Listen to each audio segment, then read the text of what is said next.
அனைவருக்கும் வணக்கம். இந்த காணொலியில் நம்ம என்ன பார்க்க போகிறோம்னா இம்பார்ட்டன்ஸான கமிட்டியை பார்க்க போகிறோம். எக்கனாமிக்ஸில் பார்த்திங்கன்னா ஏராளமான கமிட்டிஸ் இருக்குது. பட் எக்ஸாம்ஸில் பார்த்திங்கன்னா தொடர்ந்து உங்களுக்கு இந்த கமிட்டிஸை பற்றி அடிக்கடி உங்களுக்கு கேள்விகள் கேட்டுகிட்டே இருக்காங்க. ஸோ உதாரணத்துக்கு இப்போ யூஜிசி நெட்டில் பார்த்திங்கன்னா உங்களுக்கு 2023 கமிட்டிஸை பற்றி கேள்விகள் கேட்டிருக்காங்க. இதை பாருங்க, கொஸ்டின்ஸ் கொடுத்துருக்காங்க. லக்கடாவாலா கமிட்டி, கிஷ்ரோ committee, Alagh committee, Nayak committee, Tendulkar committee. இதை oldest from oldest to latest அவங்க பண்ண சொல்லியிருக்காங்க. ஸோ இதில் பார்த்தீங்கன்னா உங்களுக்கு ஓல்டஸ்ட் கமிட்டி எது அப்படின்னு சொல்லி கேட்டிங்கன்னா அலாக் கமிட்டி. ஸோ அலாக் கமிட்டி தான் உங்களுக்கு ஓல்டஸ்ட் கமிட்டி. ஸோ அதுக்கப்புறமா தான் உங்களுக்கு கிஷ்ரோ கமிட்டி, அதுக்கப்புறமா உங்களுக்கு நாயக் கமிட்டி, ஸோ அதுக்கப்புறமா உங்களுக்கு லக்கடாவாலா கமிட்டி, கடைசியாக உங்களுக்கு பார்த்தீங்கன்னா டெண்டுல்கர் கமிட்டி. ஸோ இதை பற்றி தான் இப்போ இந்த கமிட்டிஸை நம்ம எப்படி இப்போது அரேஞ்ச் பண்ணோம், எதை வச்சு அரேஞ்ச் பண்ணோம் அப்படி பார்த்தீங்கன்னா இந்த கமிட்டிஸு லான்ச் பண்ண இயர்ஸ் இதை வச்சு தான் நம்ம என்ன பண்ணோம்னா ஓல்டஸ்ட் டு லேட்டஸ்ட் அப்படின்னு நம்ம சொன்னோம். இதை தான் இப்போ நம்ம என்ன பண்ண போகிறோன்னா இந்த காணொலியில் நம்ம டீட்டெயிலாக பார்க்க போகிறோம். ஸோ இந்த கமிட்டிஸ் பார்த்திங்கன்னா டிஎன்பிசி எக்ஸாம்லேயும் கேட்குறாங்க, யூபிஎஸ்சி எக்ஸாம்லேயும் கேட்குறாங்க, டிஆர்பி எக்ஸாம்லேயும் கேட்குறாங்க. ஸோ அதனால் கமிட்டிஸ் என்பது நமக்கு ரொம்ப முக்கியமானது. ஓகே, இதில் இப்போ நம்ம கமிட்டிஸ் படிக்கும்போது உங்களுக்கும் ரிவிஷன் ஆயிரும், எனக்கும் இது நல்லா ரிவிஷன் ஆயிரும். அடுத்த தேர்வுகளுக்கு நமக்கு இது பயன்படுத்தும். ஓகே, ஃபஸ்ட்டு நம்ம டாக்ஸேஷன் கமிட்டியை பார்ப்போம். So Indian taxation enquiry committee. So இது பார்த்தீங்கன்னா 1926-25 இதோடைய சேட் பை கார்லஸ் டொட்ஹண்டர்.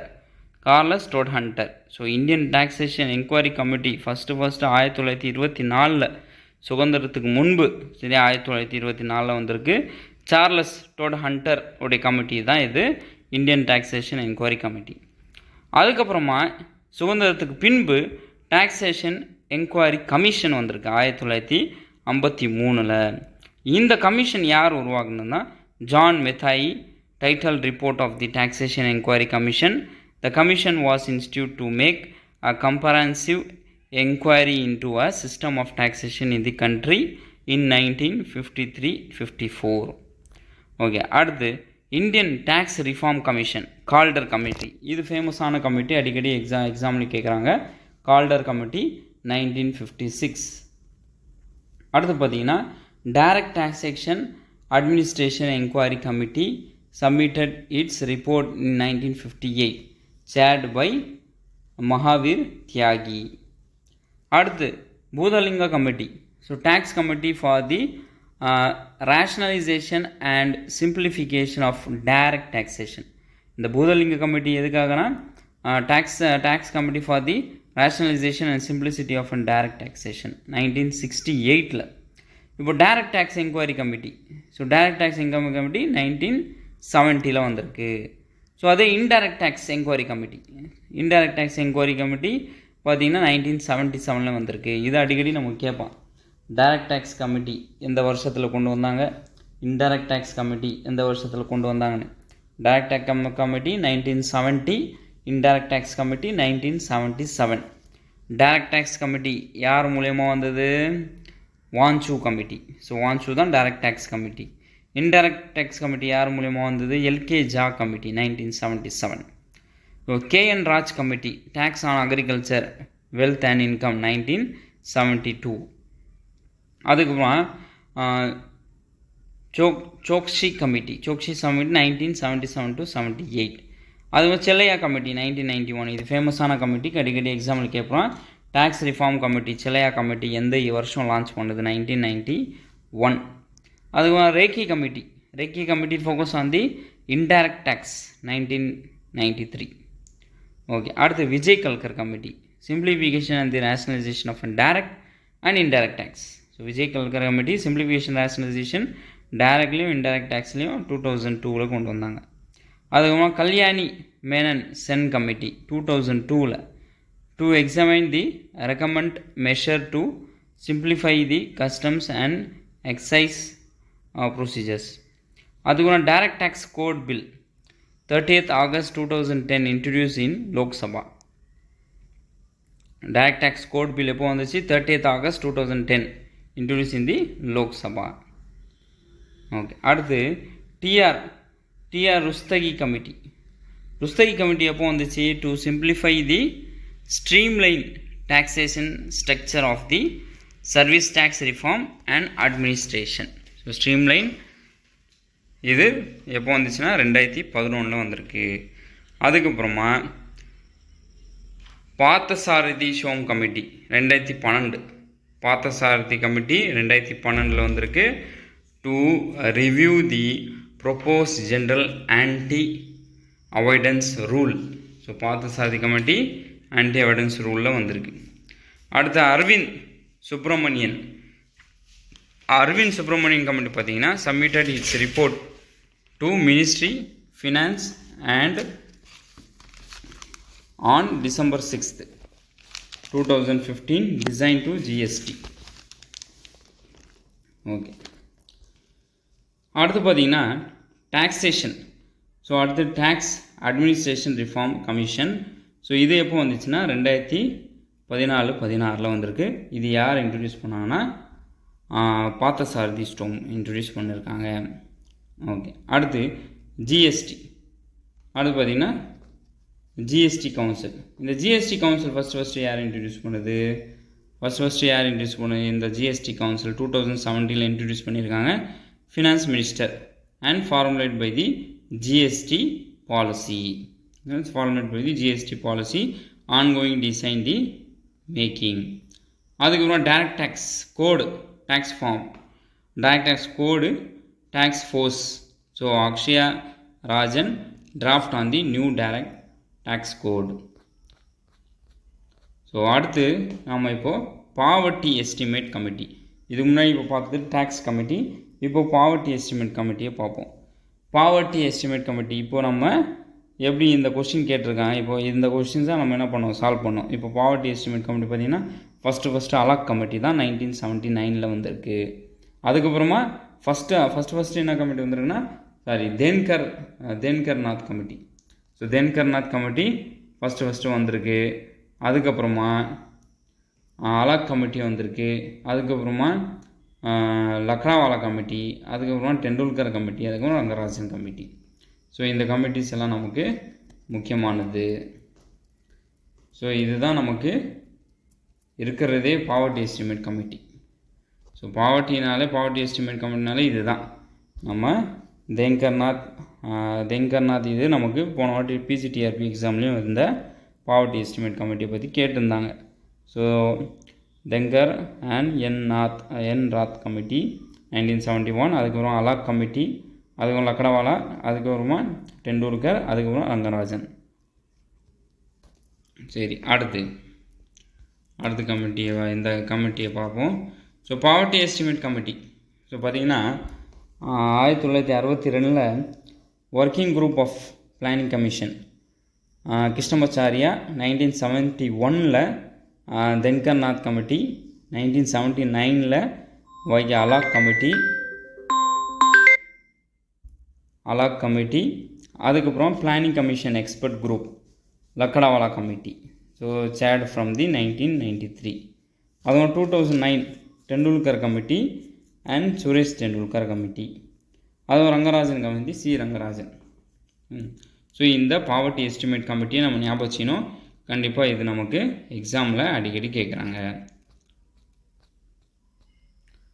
அடுத்து இந்த பாவர்ட்டி எஸ்டிமேட் கமிட்டிஸ், இந்த pre independent Dadabhai Naoroji he provide the earlier estimate in his book Poverty and Un-British Rule in India. இந்த கேள்வி கேட்டாங்க, பாவர்ட்டி அண்ட் அன்பிரிட்டிஷ் ரூல் யார் சொன்னது அப்படின்னு சொல்லி கேட்டிருந்தாங்க. போன வாட்டி பிஜிடிஆர்பியில் கேட்டிருந்தாங்க இதே கேள்வியை. Dadabhai Naoroji poverty un British rule in India 1901. அதேமாரி national planning committee 1938. This committee also contribute to earlier poverty line estimation. அதுக்கப்புறம் Bombay plan 1944. this plan is included estimate of an poverty in his economic proposal. Bombay plan அதுக்கப்புறம் post independent planning commission working group 962, Dandekar Rath committee, Alagh committee, அதுக்கப்புறமா Lakdawala committee, அதுக்கப்புறம் Tendulkar committee, Rangarajan committee. இப்போ நீங்கள் இதில் ஞாபகம் வச்சுக்கிறதுனா தெங்கர்நாத் committee ஞாபகம் வச்சுக்கணும், அலாக் கமிட்டி, லக்னவாலா, டெண்டுல்கர், ரங்கராஜன். இந்த ப்ரொசீஜர் நீங்கள் ஞாபகம் வச்சுக்கணும். ஃபஸ்ட்டு 1971, 79, 1993, 2009, 2014 இதை ஞாபகம் வச்சுக்கணும். அதுக்கப்புறம் banking and financial committee. So banking and financial கமிட்டியில் பார்த்தீங்கன்னா நரசிம்மா ஒர்க்கிங் குரூப் கமிட்டி, அதுக்கப்புறம் Sivaraman committee. Narasimham working group committee பார்த்தீங்கன்னா 1975 யாரோடைய recommend for the regional rural bank. So 1979 Sivaraman committee. So இதுதான் நபார்டு இன்ட்ரடியூஸ் பண்ணியிருக்காங்க. 1982 Sukhamoy Chakravarty. So 1991 Narasimham committee, Narasimha.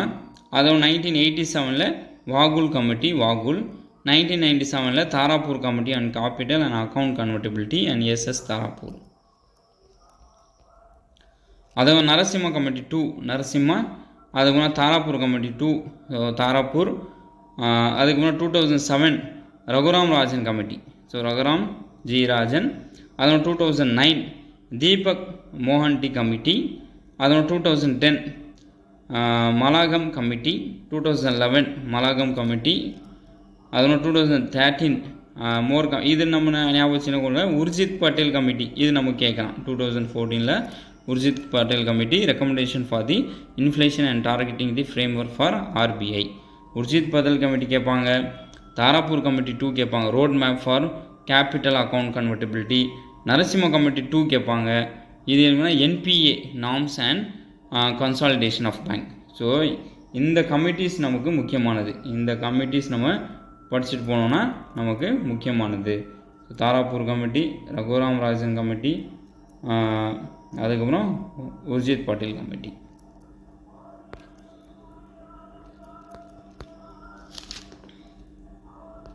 அதுக்கப்புறமா நாயக் கமிட்டி, கான் கமிட்டி, அதெல்லாம் people Jalan committee. So இந்த கமிட்டியெல்லாம் நமக்கு இம்பார்ட்டண்டான கமிட்டி. இந்த chronological list for the committees for unemployment in India. Unemployment உடைய கமிட்டிஸ்லாம் என்னென்னா தத்வாலா கமிட்டி, அதுவும் Papola committee, Arjun Sengupta committee, task force on the improving the employment data. அதுக்கப்புறம் investment sector committee in India. So disinvestment commission, NK Singh committee, அதுக்கப்புறம் Saraswati committee, task force and national infrastructure pipeline and standing committee on the finance. So இதெல்லாம் நமக்கு முக்கியமானது. இதெல்லாம் நமக்கு exam முன்னாடி நம்ம இதெல்லாம் ஒரு வாட்டி நம்ம பார்த்துட்டு போகணும். கண்டிப்பாக பார்த்துட்டு போனால் தான் நம்மளால் நல்ல மதிப்பெண் எடுக்க முடியும். So Bombay plan industrial committee for the industrial செக்டர்னா கர்வே கமிட்டி கண்டிப்பாக கேட்பாங்க. 1955 இது ஞாபகம் வச்சுங்க. கர்வே கமிட்டி, தத் கமிட்டியும் கண்டிப்பாக அடிக்கடி கேட்குறாங்க. எம்ஆர்டிபி ஆக்டு, அதுக்கப்புறம் பிஎல் டன்டன், அதுக்கப்புறம் ஆபித் ஹுசேன் ராஜ் கமிட்டி இது கண்டிப்பாக கேட்குறாங்க. அதுக்கப்புறம் Abid Hussain committee. So small scale இண்டஸ்ட்ரியோடைய கமிட்டியில் ஆபித் ஹுசேன் கமிட்டி. அதுவும் ராகேஷ் மோகன் கமிட்டி, குப்தா கமிட்டி. ஸோ இதை ஞாபகம் வச்சிங்க, இது முக்கியமானது. அதுவும் committee on agriculture sector in India. Agriculture sector committee நம்ம ரெட்டி கமிட்டி ஞாபகம் வச்சுக்கலாம். So national commission on the agriculture Reddy committee. அதுவும் Swaminathan committee 2004 Swaminathan committee. So இதை ஞாபகம் வச்சிங்களா, இது நமக்கு எக்ஸாமில் அடிக்கடி கேட்பாங்க. ஓகே, அடுத்து இது நான் பிடிஎஃப் நான் உங்களுக்கு போடுறேன். நீங்கள் டீட்டெயிலாக நீங்கள் இதை பற்றி நீங்கள் படிச்சிக்கலாம். நரசிம்மா கமிட்டி 2. ஸோ இதெல்லாம் உங்களுக்கு நான் பிடிஎஃப்பில் போடுறேன், டீட்டெயிலாக படிச்சிக்கிங்க. எக்ஸாமுக்கு முன்னாடி உங்களுக்கு கண்டிப்பாக உங்களுக்கு இது தேவைப்படும். ஸோ இது 1 by 1 நம்ம எக்ஸ்பிளைன் பண்ணோன்னா கொஞ்சம் வீடியோ நம்ம அதிகமாக போயிட்டு இருக்குது. ஸோ எஜுகேஷன் செக்டர் கமிட்டி ஞாபகம் வச்சிங்க, இது நமக்கு பேப்பர் 1 கேட்பாங்க. ஸோ பேப்பர் 1 இதை எஜுகேஷன் செக்டர் கமிட்டி கேட்குறாங்க. யூனிவர்சிட்டி எஜுகேஷன் கமிஷன் ராதாகிருஷ்ணன் 1948 ஆரம்பித்தாங்க. அதுக்கப்புறம் 1952-53 செகண்டரி எஜுகேஷன் கமிஷன் லக்ஷ்மணன் சுவாமி முதலியார் இவர் தான் ரீஸ்ட்ரக்சர் பண்ணாங்க. எதை ரீஸ்ட்ரக்சர் 10+2+3 இதை ரீஸ்ட்ரக்சர் பண்ணுறதுக்கு வந்தார். அதுவும் 1964 கோத்தாரி கமிட்டி இதுதான் ஃபேமஸான கமிட்டி. இந்த கமிட்டியில் தான் நம்ம common school system and national curriculum and free compulsory education கொண்டு வந்தது. அதுவும் 1992 national policy of an education review committee, Acharya committee. இது ரிவ்யூ ஆஃப் அன் NEP 1986. இது review of an NEP 1986 focus on the education and the vocational. 2005 national curriculum framework committee, Yashpal committee. So இது ஞாபகம் வச்சிங்க. அதுக்கப்புறம் Yashpal committee, அதுவும் டிராஃப்ட் NEP கமிட்டி. இப்போ 2017 யாருன்னா கஸ்தூரி ரங்கன் தான் என்ன பண்ணார், 5+3+3+4 இந்த விஷயத்தை அவர் தான் என்ன பண்ணார், இந்த டிராஃப்ட்டை கொண்டு வந்தது. ஓகே, அடுத்து ஓவரால் கமிட்டிஸ். ஓவரால் கமிட்டிஸு 1948 89 வரைக்கும் இங்கே ஓவரால் கமிட்டிஸ் இருக்குது. ஸோ இது டீட்டெயிலாக ஒரு வாட்டி நீங்கள் தரவாக பார்த்துட்டு போயிடுங்க எக்ஸாமுக்கு முன்னாடி. ஸோ இதில் நம்ம என்ன முக்கியமான கமிட்டிஸ் இருக்குது நம்ம பார்த்துருவோம். இதில் ராதாகிருஷ்ணன் கமிட்டி 1948, அது university grant commission, Kothari 1964, Abid Hussain, இது எல்லாமே important. Sivaraman committee, NABARD, Chakravarthy committee, அதுக்கப்புறம் வாங்கூல் கமிட்டி, மணி மார்க்கெட், வாங்கூல் கமிட்டி, அதுவும் கிஸ்ரோ கமிட்டி, அதுவும் ஷான் கமிட்டி. ஸோ இந்த கமிட்டி எல்லாமே நமக்கு ஒரு முக்கியமான கமிட்டிஸ். ஸோ இந்த கமிட்டிஸ் எல்லாம் ஒரு வாட்டி எக்ஸாம் போகிறதுக்கு முன்னாடி பார்த்துட்டு போங்க. ஸோ அனைவருக்கும் என்னுடைய வாழ்த்துக்கள். இப்போ வருகிற எக்ஸாம் நம்ம டிஆர்பியாக இருக்கட்டும், அடுத்த காலேஜ் டிஆர்பியாக இருக்கட்டும், இப்போ வருகிற UGC நெட்டாக இருக்கட்டும், நம்ம அனைவரும் நல்ல மதிப்பெண் வாங்கணும் என்று கூறி விடைபெறுகிறேன். நன்றி, வணக்கம்.